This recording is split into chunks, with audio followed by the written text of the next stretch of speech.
This is my tungsten cube. And when you hold it in your hand, you go, ooh, wow, that's so heavy. What a heavy tungsten cube you have. It's so small and yet so heavy. And that's the appeal of the tungsten cube. And I've wanted a tungsten cube for a very long time, but when I went to buy them, they were very expensive. And why were they expensive?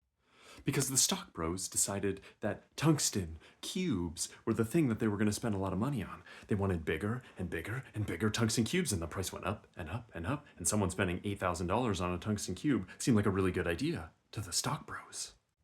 But you see, I am not a stock bro. I'm an inventor. Probably an inventor who stole an idea, but I had this idea that every single home would have in it a big battery. Yes, an original idea that no one has ever thought of. That way, when the power goes out or the grid is offline, you have power. But you see, batteries are expensive. They're full of cobalt and lithium and who knows what else. Rare earth minerals that we have to siphon from the ground with sulfuric acid. That is a bit of a problem.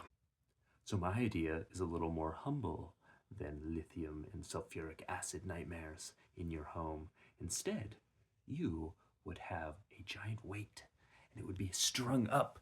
And when you have power, you lift the giant weight into the air. And when you need power, it pulls and generates electricity in some sort of electricity generating mechanism.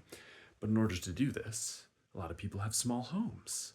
And that's a problem because they don't have a lot of space and they don't want their space filled with stuff that's really heavy, like big cars, just hoisted up into the air that can fall and crush someone.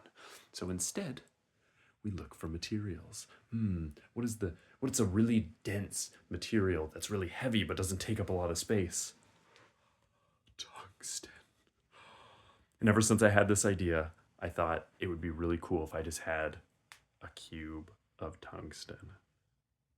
And when people came over, they would pick up the tungsten and they would go, wow, that's a really heavy cube of tungsten that you have.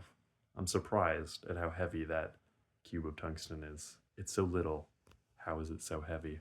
And then I would tell them the story of how I had this idea for a gravity battery using tungsten. And this is tungsten. But now I just tell the story about the stock bros. Ugh, stock bros.